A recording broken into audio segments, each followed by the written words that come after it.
Hello friends, welcome to in my YouTube channel. Today we will study about class 10th science subject CG board chapter 3rd heat and temperature then lecture 5 and today's topic that heat. Hello दोस्तों, आप सभी का मेरे YouTube channel में स्वागत है। आज हम पढ़ेंगे अध्याय 3 ऊष्मा और ताप हीट एंड टेम्परेचर का लेक्चर 5 जिसमें आज का टॉपिक है हीट अर्थात ऊष्मा। ओके, तो इस टॉपिक में आगे बढ़ने से पहले चलिए सबसे पहले हम लोग जो कल का जो क्वेश्चन है उसके आंसर के बारे में समझते हैं, फिर इस टॉपिक में हम लोग आगे बढ़ेंगे। ओके, हमारा कल का क्वेश्चन है थिंक अर्थात सोचिए। The temperature of substances is capital T if you divide the substances in two equal parts does the temperature get divided into two. Similarly, if the temperature of two equal quantities of substances is capital T, which does the temperature get double when we add both these quantities? Discuss this with your friends. Okay, तो चलिए सबसे पहले इस question को समझते हैं। तो question है the temperature of substances is capital T. Okay, तो यदि किसी पदार्थ का तापमान कैपिटल टी है अर्थात किसी पदार्थ का तापमान टी है। If we divide the substances into equal parts, does the temperature get divided into two? क्या उस पदार्थ को दो बराबर भागों में बांट देने से उसके तापमान का मान भी आधा आधा होकर दोनों भागों में बराबर बढ़ जाएगा। Similarly, if the temperature of two equal quantities of substances is T, which does the temperature get double when we add both the quantities? अर्थात इसी प्रकार यदि किसी पदार्थ की दो बराबर मात्राओं का तापमान टी है तो क्या दोनों मात्रा को मिला देने पर उसका तापमान भी जुड़कर दुगना हो जाएगा। डिस्कस विथ योर फ्रेंड्स अर्थात आपस में चर्चा करें। ओके, तो चलिए इस क्वेश्चन के आंसर को एक्टिविटी के द्वारा समझने का प्रयास करते हैं कि इस क्वेश्चन का आंसर क्या होगा। ओके, तो मान लीजिए मेरे पास कोई पदार्थ है, जैसे कि मेरे पास कोई सबस्टेंसेस पेन है। ओके, तो यहाँ पर जो नंबर ऑफ पेन अर्थात पेनों की संख्या कितना है वह 10 है। ओके, तो यहाँ पर मैंने क्या लिया है, पेन लिया है। ताप पेन क्या एक सबस्टेंसेस है जिसका जो संख्या कितना है 10 है। ओके, तो क्या करता है, if you divided the substances into equal parts does the temperature get divided into to. Okay, तो अब इस पदार्थ अर्थात इस पेन को मैं क्या करता हूँ, दो बराबर भागों में बांटता हूँ। ओके, तो इस पेन को क्या करता है, दो बराबर भागों में बांटते हैं। तो सबसे पहले इस पेन को काउंट कर लेते हैं। ओके, तो पेनों की संख्या कितना है 10 है। 1 2 3 4 5 6 7 8 9 और 10। तो इस प्रकार से हम लोग कह सकते हैं कि नंबर ऑफ पेन अर्थात पेनों की संख्या कितना है 10। ओके, तो अब 10 पेनों को क्या करते हैं हम लोग बराबर भागों में डिवाइड करते हैं। तो हमको कितना कितना पेन प्राप्त होता है, तो 5 पेन प्राप्त होता था। दोनों क्या है 5 पेन प्राप्त होता है। 1 2 3 4 एंड 5। ओके, तो इस प्रकार से हम लोग देख सकते हैं दोनों और 5 पेन प्राप्त होता है। ठीक इसी प्रकार से क्या करते हैं, the temperature of substances is capital T if you divide the substances into equal parts does the temperature get divided into to. तो यस, अर्थात यदि किसी पदार्थ का जो तापमान क्या होता है टी होता है, तो इस पदार्थ को दो बराबर भागों में बांट देने से उसका तापमान का मान भी आधा आधा होकर दोनों बराबर भागों में बढ़ जाता है। ओके, तो चलिए आगे बढ़ते हैं। Similarly, if the temperature of two equal quantities of substances is capital T, does the temperature get double when we add both the quantities? अर्थात इसी प्रकार से यदि किसी पदार्थ की दो बराबर मात्राओं का जो तापमान है वह T है तो क्या दोनों मात्राओं को मिला देने पर उनका तापमान भी जुड़कर दुगना हो जाएगा। ओके, तो यहाँ पर हम लोग देख सकते हैं कि दोनों पदार्थ था दोनों कुछ सबस्टेंसेस क्या है पेन है। ओके, तो इस बार भी पेन रहा और इस बार भी पेन। ओके, तो दोनों जो क्या होता है दोनों की क्वांटिटी से था दोनों की मात्रा को क्या करते हैं हम लोग इस पेन की जो क्वांटिटी है उसको आपस में मिला देते हैं। तो इस प्रकार से हम लोग देख सकते हैं कि जो नंबर ऑफ पेन, ओके, तो अभी क्या है पर जो पेनों की संख्या कितना होगा तो वह 10 होगा। ओके, तो इससे पहले पेनों की संख्या कितना था 5 था, परंतु हम लोग दोनों को क्या करते हैं हम लोग मिला देते हैं। तो इस स्थिति में क्या होता है इसका जो संख्या क्या हो जाता है 5 से 10 था, इसका जो संख्या उसमें वृद्धि हो जाता था या दुगना हो जाता है। तो इस प्रकार से हम लोग कह सकते हैं similarly if the temperature of two equal quantities of substances is T is does the temperature get double when we add both the quantities. अर्थात इसी प्रकार से यदि किसी पदार्थ की दो बराबर मात्रा का ताप टी है तो उन दोनों मात्रा को मिला देने पर उसका तापमान भी जुड़कर दुगना हो जाता है। ओके, तो आई होप आप लोगों को इस क्वेश्चन का आंसर अच्छे से समझ आया होगा। तो बिना देर के चलिए बढ़ते हमारे आज के टॉपिक में। ओके, हमारा आज का टॉपिक है हीट, जिसको हम लोग हिंदी में ऊष्मा के नाम से भी जानते हैं। ओके, तो इस टॉपिक में आगे बढ़ने से पहले चलिए सबसे पहले हम लोग हीट अर्थात ऊष्मा के बारे में समझते हैं कि हीट अर्थात ऊष्मा क्या होता है। ओके, तो जैसा कि हम लोग जानते हैं कि heat is a form of energy that we identify in particular substances their hotness और कोल्डनेस। अर्थात हीट अर्थात ऊष्मा ऊर्जा का एक रूप है जिसके द्वारा हम लोग किसी भी वस्तु का गर्माहट अथवा ठंडा का अनुभव करते हैं। ओके, तो इसमें आप लोग याद रखिएगा कि हीट के द्वारा क्या करते हैं, हम लोग किसी भी वस्तु का पता लगाते हैं कि वह गर्म है या फिर ठंडा। ओके, तो आई होप आप लोगों को समझ आएगा। इसी प्रकार से आप लोग थर्मल इक्विलिब्रियम के बारे में याद रखना है कि थर्मल इक्विलिब्रियम क्या होता है। ओके, तो जिसको हिंदी में ऊष्मीय साम्य तापीय साम्य कहते हैं। Okay, so let's understand that what is known of the thermal equilibrium. Okay, जब हम दो गर्म तथा ठंडी वस्तुओं को एक दूसरे के संपर्क में रखते हैं तब ऊष्मा का प्रवाह गर्म वस्तु से ठंडी वस्तु में तब तक होता है जब तक कि दोनों वस्तुओं का ताप समान नहीं हो जाता। इसके पश्चात ऊष्मा का प्रवाह रुक जाता है। वस्तु की इस अवस्था को तापीय साम्य या ऊष्मीय साम्य या थर्मल इक्विलिब्रियम की अवस्था कहते हैं। ओके, क्या कहते हैं, इसको बोलते हैं थर्मल इक्विलिब्रियम। थर्मल इक्विलिब्रियम की अवस्था। ओके, तो आई होप आप लोगों को समझ आएगा। Okay, so I understand that. Okay, तो मैं समझ सकता हूँ कि आप लोगों को क्या प्रॉपर वे में अच्छे से समझ नहीं आया होगा। ओके, तो चलिए इसके लिए क्या करते हैं, हम लोग क्रियाकलाप करते हैं अर्थात इसको प्रैक्टिकल वे में समझने का प्रयास करते हैं कि what is known of the thermal equilibrium, अर्थात थर्मल इक्विलिब्रियम क्या होता है। ओके, तो इसके लिए मैंने क्या लिया है, एक बड़ा सा बॉल लिया अर्थात बड़ा सा कटोरा लिया है और क्या है जिसमें मैंने ठंडा पानी रखा है और यहाँ पर एक गिलास मैंने पानी लिया है जो कि गर्म पानी है। ओके, तो चलिए थर्मल इक्विलिब्रियम को समझने का प्रयास करते हैं। जब हम दो गर्म तथा ठंडी वस्तु को एक दूसरे के संपर्क में रखते हैं, ओके, तो ये गर्म वस्तु है और ये एक ठंडा वस्तु है और एक गर्म वस्तु। ओके, तो जब हम दो गर्म जब हम लोग क्या करते हैं, गर्म तथा एक ठंडी वस्तु को क्या करते हैं आपस में रखते हैं तब ऊष्मा का जो प्रवाह होता है वह गर्म वस्तु से ठंडी वस्तु में तब तक होता है जब तक कि दोनों वस्तु का तापमान समान नहीं हो जाता। इसके पश्चात ऊष्मा का प्रवाह रुक जाता है तो वस्तु की इस अवस्था को ही तापीय साम्य या ऊष्मीय साम्य या थर्मल इक्विलिब्रियम की अवस्था कहते हैं। ओके, तो चलिए इसको सिंपल वे में समझने का प्रयास करते हैं। ओके, तो जब हम लोग क्या करते हैं जब हम लोग एक गर्म एवं एक ठंडा वस्तु को आपस में रखते हैं तो जो ऊष्मा का जो प्रवाह होता है वह गर्म वस्तु से ठंडी वस्तु में तब तक होता है जब तक दोनों का तापमान है वह समान नहीं हो जाता है। ओके, और इसके पश्चात क्या होता है, ऊष्मा का प्रवाह जब क्या हो जाता है वस्तुओं का ताप समान नहीं हो जाता, इसकी पश्चात ऊष्मा का प्रवाह होता है वह रुक जाता है। वस्तु की इस अवस्था को तापीय साम्य या ऊष्मीय साम्य थर्मल इक्विलिब्रियम की अवस्था कहते हैं। ओके, तो आई होप आप लोगों को समझ आया होगा कि what is known of the thermal equilibrium. Okay, तो इसको आप लोग याद रखिएगा। ओके, तो चलिए आगे बढ़ते हैं। If a small utensil of hot water is kept inside a large utensil of cold water, then we see that very soon the hot water gets colder and the cold water gets warmer. यदि ठंडे पानी के बर्तन में गर्म पानी का छोटा बर्तन रख देते हैं तो हम पाते हैं कि जल्द ही गर्म पानी ठंडा और ठंडा पानी थोड़ा गर्म हो जाता है। ओके, तो जैसे कि यहाँ पर हम लोगों ने ठंडा पानी लिया था और ये क्या था, गर्म पानी। ओके, तो क्या करते हैं हम लोग आपस में रखते हैं तो कुछ समय के पश्चात क्या होता है, तो जो गिलास का जो गर्म पानी होता है वो थोड़ा ठंडा हो जाता है एवं जो क्या है जो बॉल है अर्थात जो बड़ा कटोरा है इसका जो पानी ठंडा होता है वो थोड़ी देर के बाद गर्म हो जाता है। Okay, after some more times the temperature of both becomes equal. कुछ समय के पश्चात दोनों बर्तनों का जो पानी का जो तापमान है वह समान हो जाता है। Okay, you must have experienced this in your daily life. Okay, तो आप सभी लोगों ने क्या है अपने दैनिक जीवन में भी आप लोगों ने यह अनुभव किया होगा। Okay, to save food from spoiling the utensil is keeped inside another utensils containing cold water. अर्थात खाने को सड़ने से बचाने के लिए खाने के बर्तन को ठंडी पानी के बर्तन में रख देते हैं। ओके, तो इस प्रकार से क्या करते हैं हम लोग इसको दैनिक जीवन में इसको क्या करते हैं अनुभव करते हैं। किस प्रकार से अनुभव करते हैं कि कुछ समय के पश्चात जो गर्म पदार्थ होता है वह ठंडा हो जाता है, ठंडा पदार्थ गर्म हो जाता है। ओके, तो जैसे कि यहाँ पर एग्जांपल दिया गया है, to save food from spoiling the utensil is keep inside another utensil containing cold water.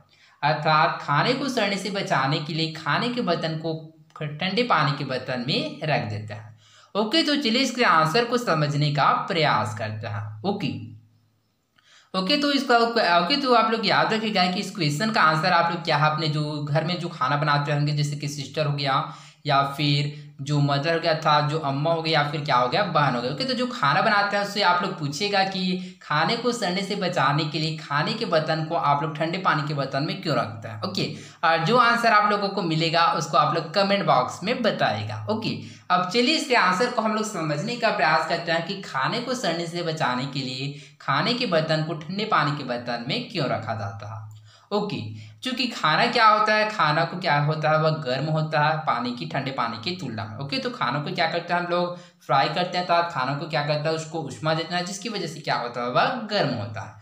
Okay, और जैसे कि हम लोग जानते हैं कि जो उष्मा का जो प्रभाव होता है सतह उच्च ताप से निम्न ताप की ओर होता है, जिसकी वजह से क्या करते हैं हम लोग खाने को, जैसे कि चलिए इसको इमेज के द्वारा समझने का प्रयास करते हैं। ओके, तो मान लीजिए कोई भी खाने का क्या है, एक बर्तन है जिसमें हम लोगों ने क्या रखा है, बहुत सारा खाना रख दिया है। ओके, ये क्या है, खाना। ओके, तो इसको क्या करते हैं, बड़ा सा बॉल लेते हैं अर्थात बड़ा सा कटोरा लेते हैं, जिसमें क्या करते हैं, ठंडा पानी रख देता है। ओके, तो ये खाना हो गया और ये क्या है, ठंडा पानी हो गया।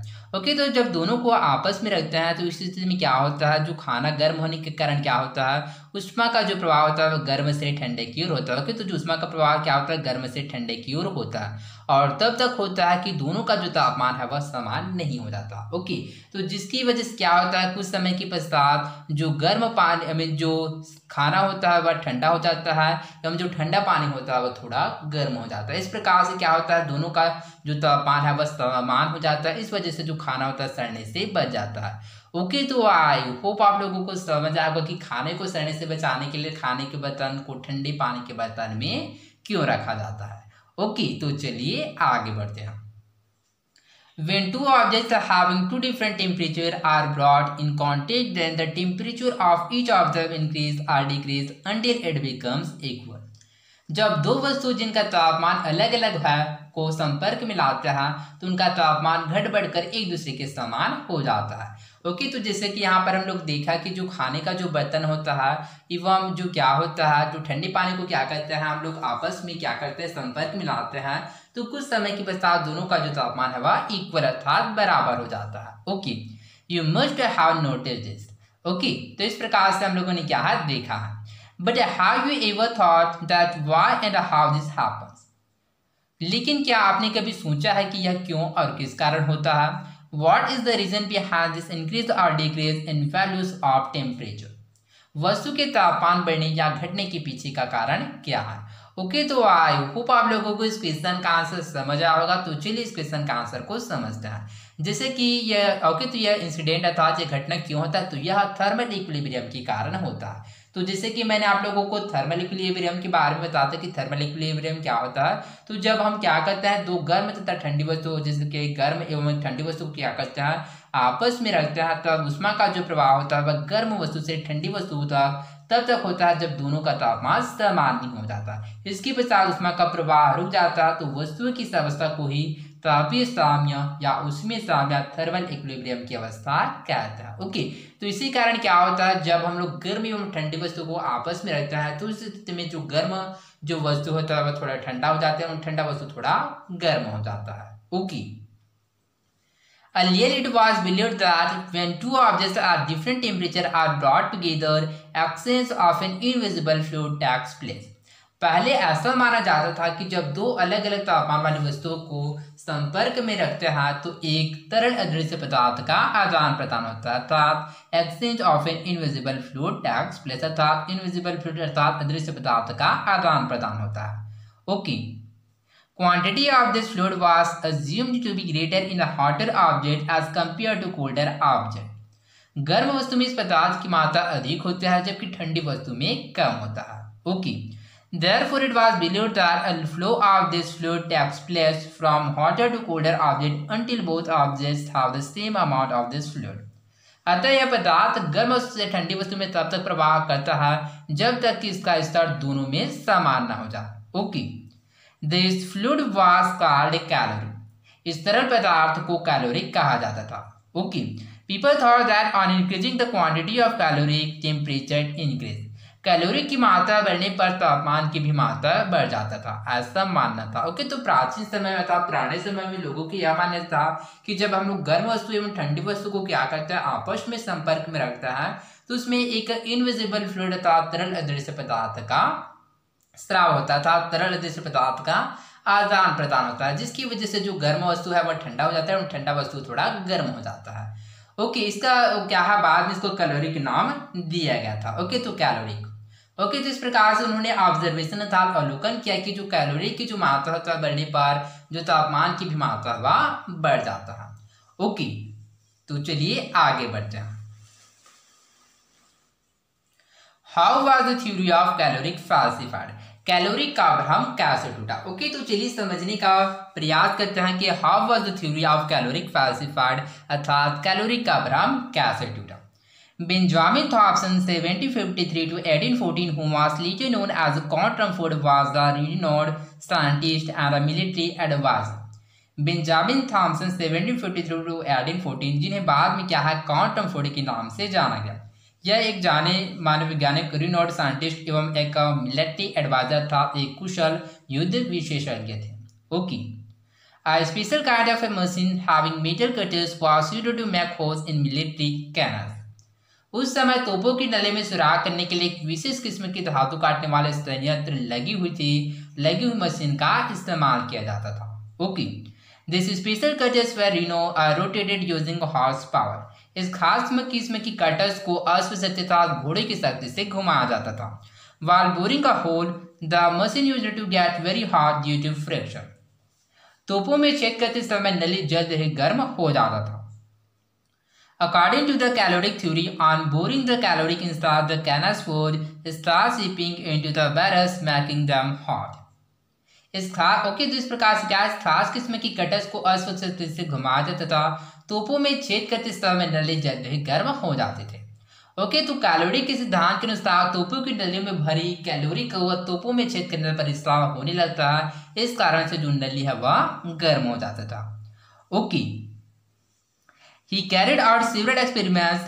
Okay, so but Rumford did not agree with this explanation. परंतु रमफोर्ड को यह बात जरा भी नहीं देते था, रमफोर्ड क्या इस बात से एग्री था, सहमत नहीं हुए। He carried out several experiments to test the caloric theory and found that metals could produce heat due to friction without undergoing any change. उन्होंने कैलोरिक सिद्धांत को परखने के लिए कई प्रयोग किया और बाकी मात्र घर्षण से किसी भी धातु से बिना उसमें बदलाव ढेर सारी गर्मी पैदा किया जा सकता है। ओके, अभी ये घर्षण क्या होता है, तो चलिए इसके बारे में समझते हैं कि घर्षण क्या होता है। ओके, तो जैसे कि हम लोग क्या करते हैं, अपने हाथों को क्या करते हैं, एक दूसरे के साथ रब करते हैं। तो जैसे कि हम लोग देख सकते हैं कि हम लोग अपने हाथों को एक दूसरे से रब करते हैं, तो कुछ समय के पश्चात क्या होता है, इसमें से ऊष्मा का क्या होता है, ओरिजिन था ऊष्मा उत्पन्न होता है, जिसकी वजह से हमको गर्मी का आभास होता है। अर्थात इसी प्रकार से क्या होता है, किसी भी वस्तु को क्या करते हैं, हम लोग किसी ऑब्जेक्ट में रगड़ते हैं तो उसकी तरह बहुत सारी फ्रिक्शन था, बहुत सारी गर्मी पैदा किया जा सकता है। ओके, अर्थात घर्षण से तात्पर्य आप लोग याद रखिएगा रगड़ना। ओके, तो जिससे हम लोग क्या बहुत सारे फ्रिक्शन अर्थात गर्मी पैदा किया जा सकता है। Okay, production of heat did not affect mass of the matter. Okay, तो इस तरह से गर्मी पैदा करने से धातु के द्रव्यमान पर किसी भी प्रकार का असर नहीं पड़ता है। Okay, he concluded that the movement of horses that provided the power to bore cannons was also the source of heat production during boring. इसी से उनका निष्कर्ष था कि तोपों में छेद करते समय गर्मी पैदा होने का जो असली स्रोत था, जो मेन सोर्स था, उन घोड़े की ऊर्जा है जिनकी शक्ति से सुराख करने वाला यंत्र चलता है। Okay, this means that it was horse power that was converted into heat by friction, यानी घोड़ों की ताकत ही घर्षण द्वारा गर्मी में परिवर्तित हो जाता है। In 1798, he proposed that heat could not any material but was a form of energy. सन 1798 अर्थात सन 1798 में उनका दावा था कि ऊष्मा कोई पदार्थ नहीं हो सकता बल्कि is a form of energy अर्थात यह ऊर्जा है। Okay, Newton had also had a similar view. Newton भी इसी प्रकार के मत रखते थे। Joule's experiments in 1840 to 50 also proved this point. सन 1840 से 50 में जूल के प्रयोगों से भी यह भी साबित हुआ। Joule demonstrated an equivalence between mechanical energy and heat energy, and you will study more about this in higher classes. उन्होंने यांत्रिक ऊर्जा व ऊष्मीय ऊर्जा की समतुल्यता को दर्शाया, जिसके बारे में आप अगली कक्षाओं में पढ़ेंगे। ओके, तो इस प्रकार से आप लोगों को समझ आया होगा कि what is the reason behind that, how was the theory of calorie falsified, that mean अर्थात कैलोरी का भ्रम कैसे टूटा। ओके, तो कैलोरी का भ्रम किस प्रकार से फैल्सिफाइड अर्थात कैलोरी का भ्रम किस प्रकार से टूटा। ओके, तो प्राचीन समय में यह मान्यता था कि जो गर्म वस्तु में क्या होता है, एक इनविजिबल फ्लूइड अर्थात एक तरल अदृश्य पदार्थ होता है जिसको कैलोरी कहा गया। ओके, तो जिसके कारण क्या होता है कि कोई भी पदार्थ गर्म या कोई भी पदार्थ में क्या होता है, गर्म होता है। परंतु क्या है, जो क्वांटम फोर्ड है उसने क्या किया, ऑब्जर्वेशन अर्थात अवलोकन किया कि किस प्रकार से क्या है, किसी भी जो गर्म पदार्थ होता है वह कैलोरी के कारण वह गर्म नहीं होता, परंतु उसमें क्या होता है, घर्षण के कारण क्या होता है, उसमें गर्मी पैदा किया जा सकता है। अर्थात इस प्रकार से कैलोरी का भ्रम टूटा। ओके, तो आई होप आप लोगों को समझ आएगा कि how was the theory of calorie falsified. Okay, तो चलिए आगे बढ़ते हैं। Today we know that heat is not a substance, rather it is a form of energy that causes change in temperature. आज हम जानते हैं कि ऊष्मा कोई पदार्थ नहीं बल्कि ऊर्जा है जिसके कारण तापमान में बदलाव होता है। Okay, the type of energy which let us feel the hotness of object is called heat energy. ऊर्जा का वह प्रकार जिस कारण हमें वस्तु की गर्माहट का आभास होता है, हीट एनर्जी अर्थात ऊष्मीय ऊर्जा कहलाता है। Okay, heat energy always flows from an object at a high temperature to object at low temperature. ऊष्मीय ऊर्जा का प्रवाह सदा उच्च ताप से निम्न ताप की ओर होता है। On increasing the heat, the temperature of an object increase, while on decreasing the heat, its temperature decrease. Okay, तो स्वाभाविक सी बात है कि किसी भी ऑब्जेक्ट क्या करता है, जो हीट को इंक्रीज करता है अर्थात ऊष्मा को बढ़ाते हैं, तो वस्तु का तापमान में वृद्धि होता है। ठीक इसी प्रकार से क्या करते हैं, जब किसी ऑब्जेक्ट में से क्या करते हैं, ऊष्मा को घटाते हैं, तो उस स्थिति में उसका जो तापमान होता है वह कम हो जाता है। ओके, हेंस और adding heat temperature increase while removing heat temperature decrease. तो इस प्रकार से हम लोग कह सकते हैं किसी वस्तु को ऊष्मा देने पर वस्तु का तापमान बढ़ जाता है, जबकि वस्तु से ऊष्मा लेने पर उसका तापमान कम हो जाता है। ओके, अब ये तो हमको समझ आ रहा है कि किसी भी वस्तु को ऊष्मा देने पर स्वाभाविक सी बात है उसका जो तापमान में क्या होता है, इंक्रीज अर्थात तापमान में वृद्धि होता है। परंतु किसी भी ऑब्जेक्ट से हम लोग ऊष्मा कैसे ले, तो चलिए इसको समझने का प्रयास करते हैं कि किसी भी वस्तु से ऊष्मा लेने पर अर्थात उसका जो तापमान है वह किस प्रकार से डिक्रीज होता है। ओके, तो चलिए इसको एग्जाम्पल के द्वारा समझते हैं। ओके, तो मान लेते हैं क्या है, एक जो गर्म ऑब्जेक्ट है। ओके, तो चलिए यहाँ पर कोई गर्म ऑब्जेक्ट ले लेते हैं, उसके पश्चात क्या करते हैं, इसको हम लोग एक ठंडे पानी के बर्तन में रख देते हैं। ओके, तो क्या है, एक बर्तन है जिसमें क्या रख देते हैं हम लोग, ठंडा पानी। ओके, तो ये ठंडा पानी है और ये क्या है, गर्म पदार्थ। ओके, तो इस प्रकार से हम लोग जब ठंडी पदार्थ जो गर्म पदार्थ होता है इसको ठंडे पानी ठंडे पदार्थ के ऊपर रखते हैं, तो इस स्थिति में क्या होता है, जो गर्मी जो ऊष्मा का जो प्रवाह होता है वह उच्च ताप से निम्न ताप की ओर होता है, जिसकी वजह से कुछ समय के पश्चात क्या होता है, जो गर्म पदार्थ क्या होता है थोड़ा ठंडा हो जाता है, वहाँ जो ठंडा पदार्थ है वो थोड़ा गर्म हो जाता है। इस प्रकार से हम लोग क्या करते हैं, किसी भी वस्तु से ऊष्मा लेते हैं तो उसका तापमान कम हो जाता है। ओके, तो इसको आपस में रखते हैं, तो इस स्थिति में क्या होता है, जो गर्म वस्तु है उसका जो तापमान है वह कम हो जाता है। ओके, तो आई होप आप लोगों को समझ आएगा। ओके, डिस्कस अर्थात चर्चा करें। Why does an object feel hot और cold upon touch? On touching with your hands, what happens to the direction of flow of heat in both these situations? Okay, तो यहाँ पर क्वेश्चन है, what does an object feel hot or cold upon touch? अर्थात किसी वस्तु को छूने पर वह गर्म अथवा ठंडा क्यों लगता है। On touching with your hands, what happens to the direction of flow of heat in both these situations? हाथ से छूने पर इन दोनों स्थितियों में ऊष्मा के प्रवाह की दिशा के बारे में आप क्या कहेंगे। ओके, तो इस क्वेश्चन का आंसर आप लोग कमेंट बॉक्स में बताएगा। इसके पश्चात हम लोग क्या है, नेक्स्ट लेक्चर में इस क्वेश्चन के आंसर को हम लोग डिस्कस करेंगे। ओके, तो चलिए आगे बढ़ते हैं। यूनिट्स ऑफ हीट एनर्जी, ऊष्मीय ऊर्जा की मात्रक। First, in CGS the unit of heat is calorie.